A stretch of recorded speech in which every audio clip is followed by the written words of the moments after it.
All right, ladies and gentlemen. So today what we are going to be doing is we're going to look at some of the stuff we've been doing from last semester. We're just going to review some of that stuff so that we remember it for when we bring up all this new stuff starting later this week. So starting with this review from last semester, we got to talk about naming and formula writing. So first we're going to look at covalent naming and formula writing. Can anybody remind me about anything for naming that they remember? Naming, formula writing, anything they remember about covalent bonds?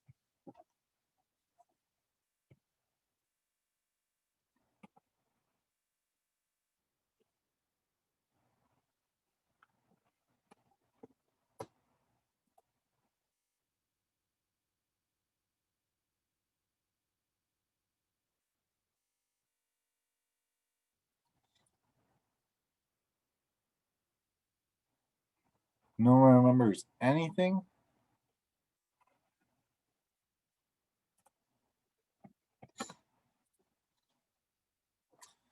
Anybody tell me how we identify it's a covalent bond?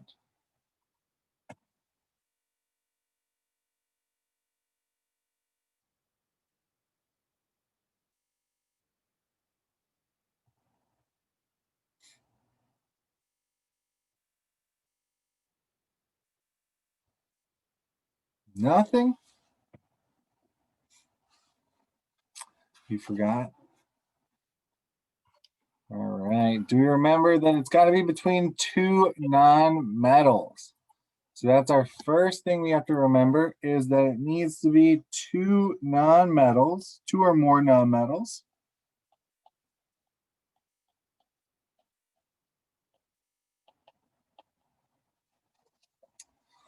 So we have two or more nonmetals, and then we have to look at, when going for naming,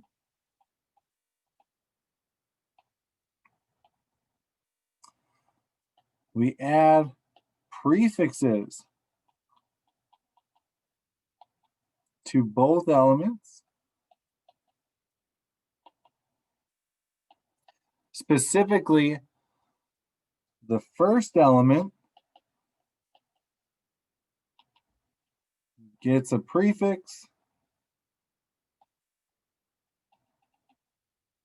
as long as there is more than one.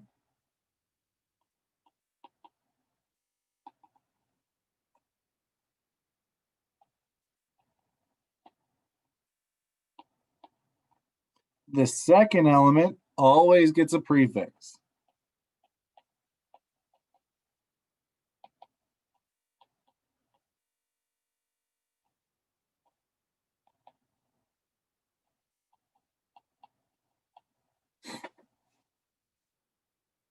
Something else we need to remember is that the second element, the ending changes to IDE.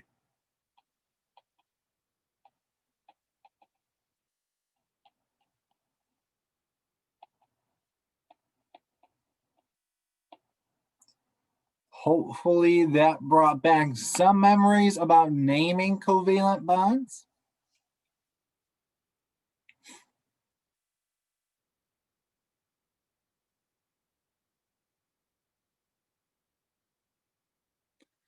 Formula writing is a little bit easier because we need to remember that with these two or more nonmetals, the electrons are shared.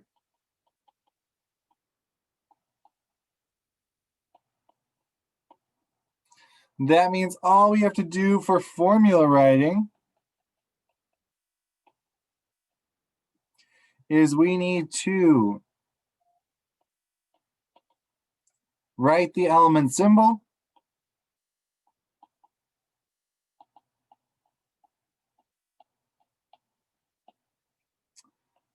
use the value from the prefix,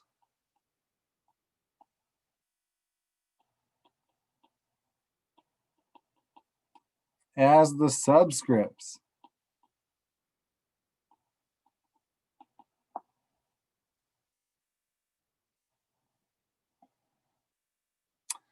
Hopefully that brought back some memory of covalent bonds and naming and formula writing for those.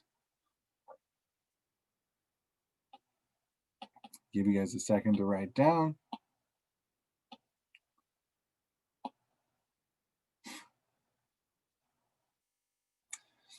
And then does anybody remember anything about ionic bonds?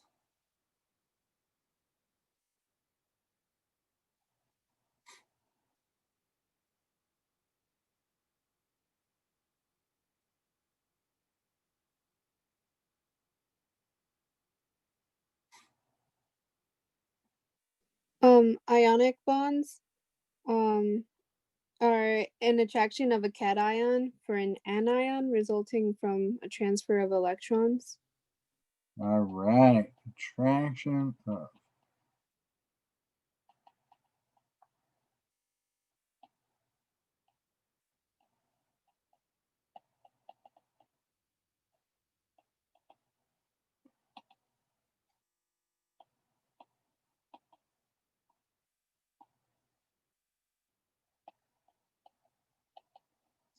Awesome. So our cation, if we remember, is the positive ion or the one that lost electrons.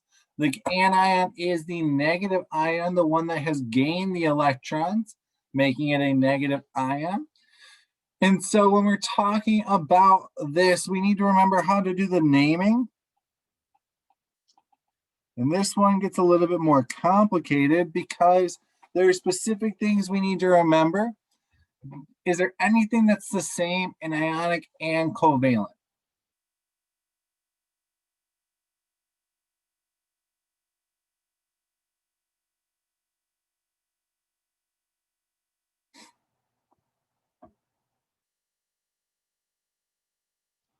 You There's add IDE at the end of the second element. Exactly. Second element gets IDE.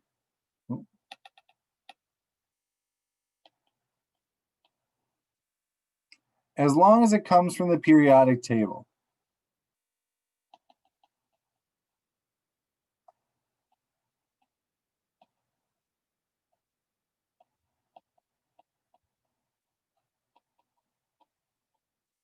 Do we change the endings of our polyatomic ions?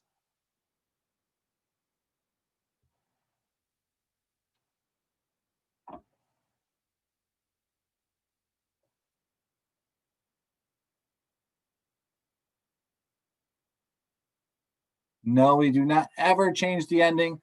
If we see a polyatomic ion, it stays that way. Next, let's remind ourselves which one comes first. Is it the cation or the anion?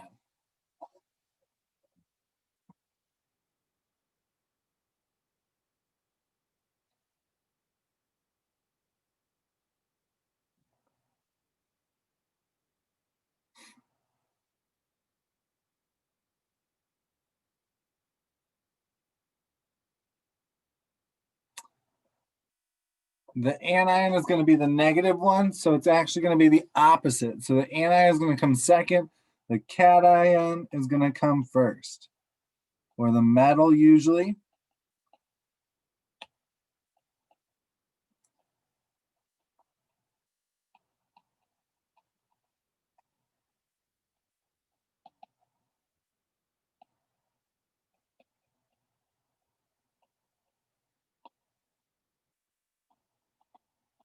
Usually the anion is going to be that non-metal.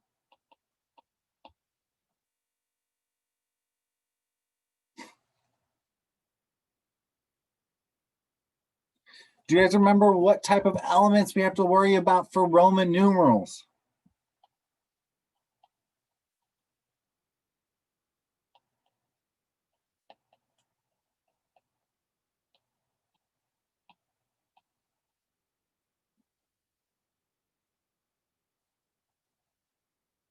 Awesome, perfect. The transition metals.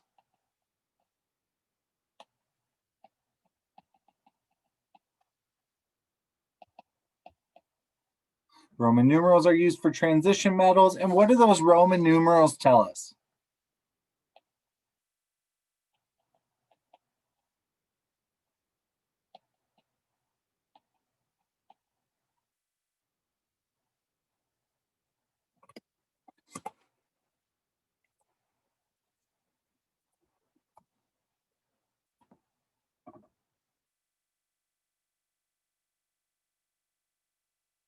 Anybody remember? Let's say if I told you that lead was lead 4. What would you know about lead 4?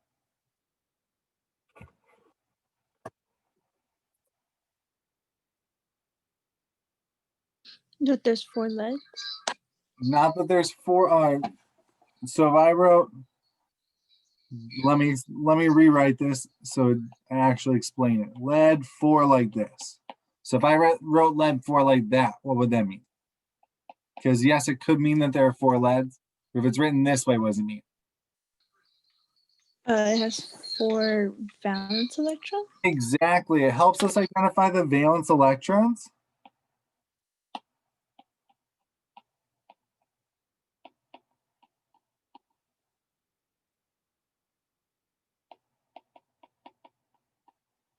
So this would help us identify the number of valence electrons.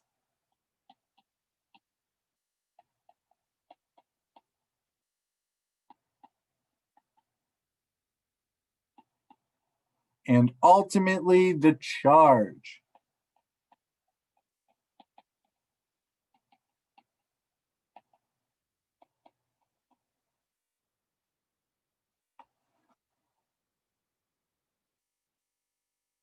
We also have to go to formula writing, and there's not a whole lot more we have to add to that, but formula writing.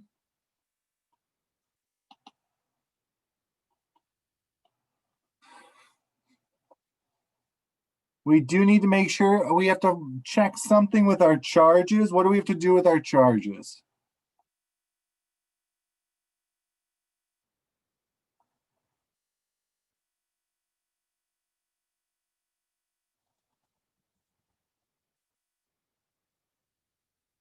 We're going to write down our element symbols again, but what do we do with our charges?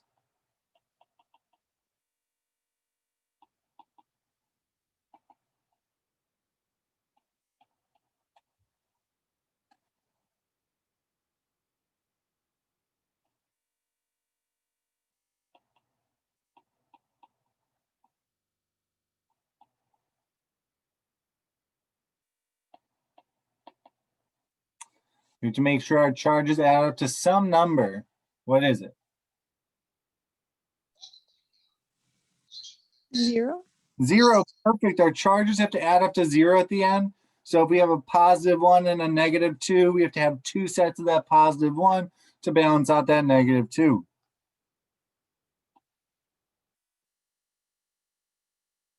I know that was a ton of information in a very short amount of time.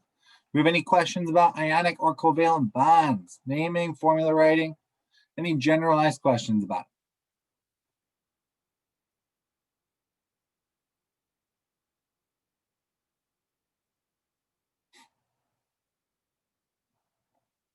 All right, I do want to do just like 1 or 2 problems together. So let's look at this formula right here. Let's do this first one. First, can you guys identify to me? I'm just going to put it over here, ionic or covalent. Is this first one ionic or is this one first one covalent?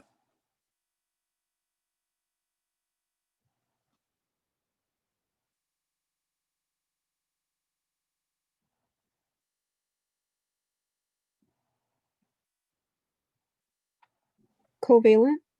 Covalent. All right, so let's take a look at our periodic table.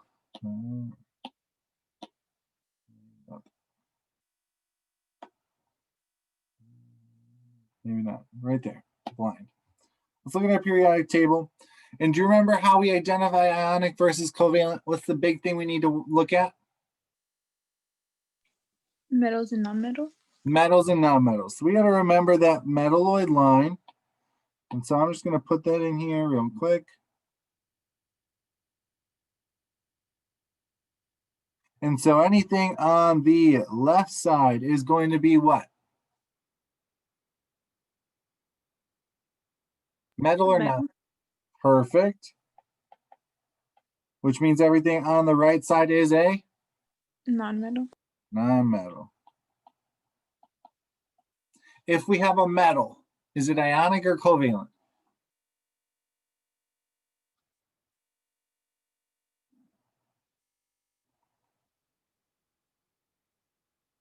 Ionic? Ionic, perfect. So now let's take a look at this worksheet. Do we have a metal here on that first one?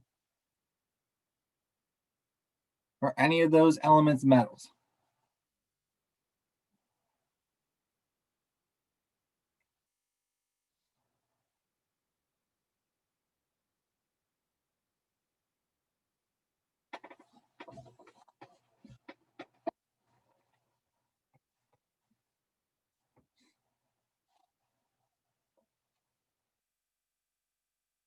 Yes. Yes, lithium is a metal, so this one's going to be ionic. Because lithium is a metal, which means it's a metal in a non-metal, or it's a cation in an anion. The next thing I do want to look at is how many different elements do we have here?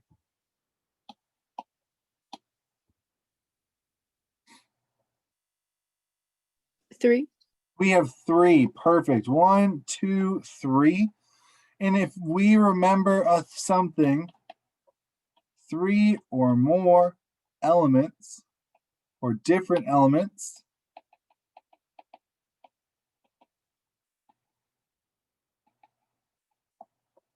is going to mean we have a polyatomic ion.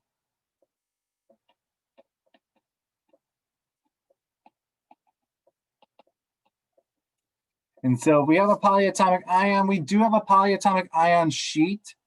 And if you're looking for it, it is on our class resources on our homepage. If you do not have it in your Notability or photos or wherever you kept it before, if you don't have it anymore or don't know where it went, we do have a copy online on the polyatomic ion sheet. It's on our class resources. So we come up with this one. This first part, this Li is which element? Lithium. Lithium, perfect. The PO4 is a polyatomic ion. Which one is that?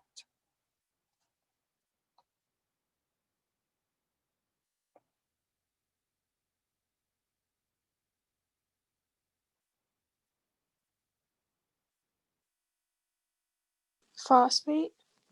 Phosphate. Phosphorus is that P.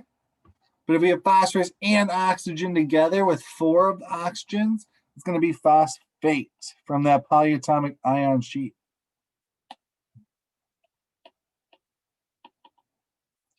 And since lithium is not a transition metal, we do not need Roman numerals because we know the charge already. We know the number of valence electrons. So our final answer is just going to be that lithium phosphate. Are there any questions on that? All right, I am going to leave the rest of those for you guys to do as practice on your own. I do, however, want to look real quick at this bottom section with calculating molar mass and conversions. So this first question says, how many moles are found in 56.78 grams of sodium sulfite? So we know that we're trying to go from grams to moles. Do you guys remember what we need in order to go from grams to moles?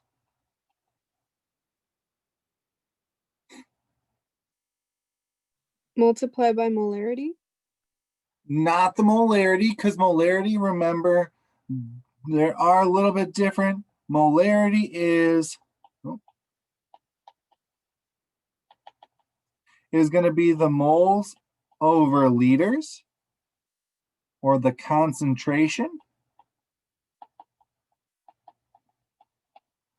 So it's a little bit different than molarity, because molarity only deals with liters and moles, but we're trying to go with grams and moles.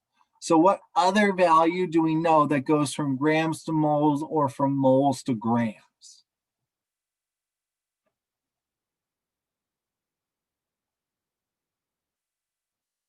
Anybody remember? Atomic mass. The atomic mass or the molar mass. Perfect. So we're going to use that molar mass, which means we need to find the molar mass, which means we need to know the compound for sodium sulfite. So let's identify this one. So let's write the formula. So sodium is what element symbol?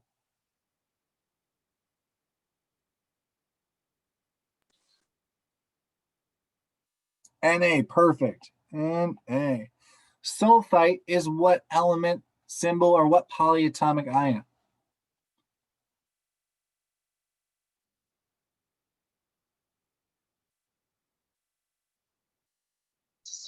SO. So SO, and there's going to be a number at the end. Do you guys remember what that number is? Let's go to our ion sheet. 3. SO3, perfect. Sulfite is SO3. And then we have to do our charges, which sulfite, that is a polyatomic ion, which has a -2 charge. What's the charge on my sodium?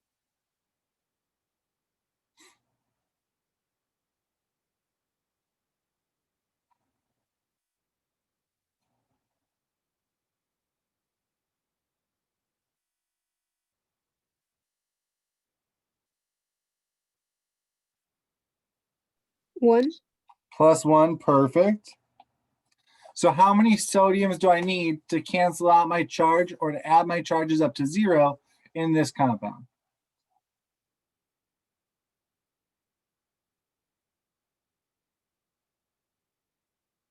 2, awesome. So if I add a second sodium, my charges all together will add up to 0. So my final formula is going to be Na2SO3. Now we need to find our atomic mass or our molar mass, which means we need to, I'm going to write it way over here. I'm going to call it MM for molar mass of sodium sulfite, which means we need to find the molar mass of each one of those elements individually. So we have sodium, we have sulfur, and we have oxygen.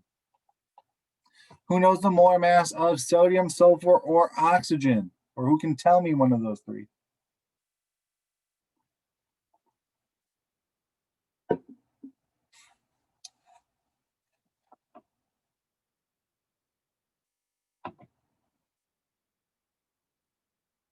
$22.9.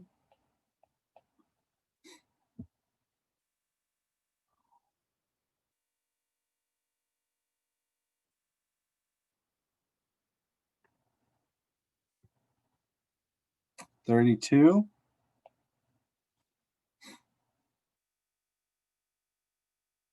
And 15.9. Perfect.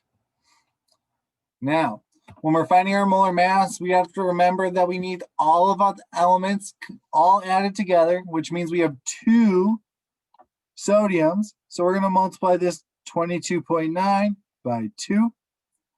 There's only 1 sulfur, so we don't have to do anything with that one. And then there are 3 oxygens. So we multiply this 15.9 by 3. Once we know that, we're going to add all of this together.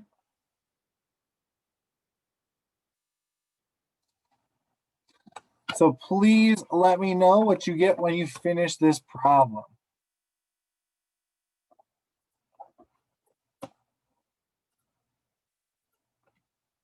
Tell me what the molar mass is.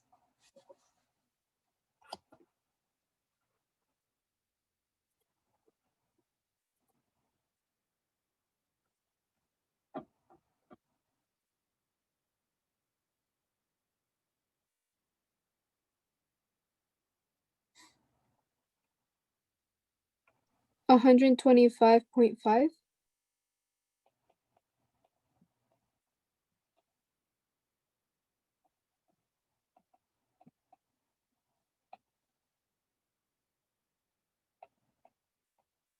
Everybody agree?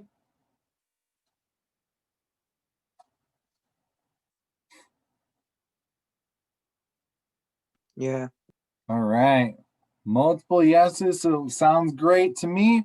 So now our last step is going to be to do a conversion from grams to moles. So if you guys remember, we use our lattice structure or railroad tracks when we're doing our conversion. So I'm going to set up the railroad tracks. Does anybody remember what goes in this first column? The given. The given, which for us is going to be that 56.78 grams of sodium sulfite. And so now we need to get rid of grams and go to moles. So on that next column, we put our conversion factor or our molar mass. Do I put the grams on the top or the grams on the bottom for my molar mass? The top. So I'm going to put my 125.5 grams of Na2SO3 You put it at the bottom. Sorry. on the bottom. No, you're good. Perfect. So we put the 125.5 grams of sodium sulfite. So that way our grams are canceling out, because when we do that division, they go away. And we put our 1 mole of sodium sulfite on the top. And when we solve this, we are going to multiply the 56.78 times 1 divided by 125.5 to get our final answer in moles of how many moles of sodium sulfite.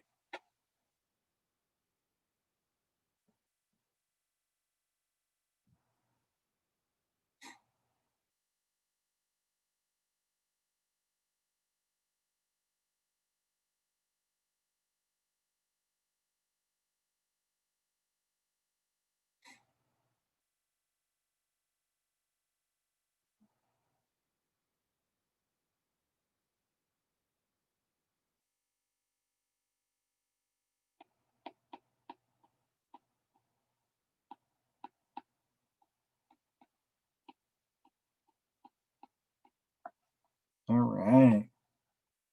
And then don't forget to check your sig figs. There are going to be 4 sig figs for this one because our problem started with 4 sig figs. Any questions on this or on naming any of the stuff we've done today?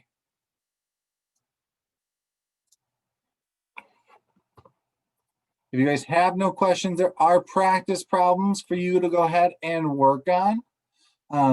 Please ask questions or stay if you want to ask questions about any of the stuff, the naming, the formula writing, the molar mass, the conversions, anything we did today, please stay. Otherwise, have a wonderful rest of your day. But before you leave, hopefully they pay attention. I'm going to say it again tomorrow. Before you leave, we do have stuff that you need to pick up for our class because we're going to be doing a lab where you guys are actually going to be doing it. So you do have stuff to pick up on Wednesday or Thursday.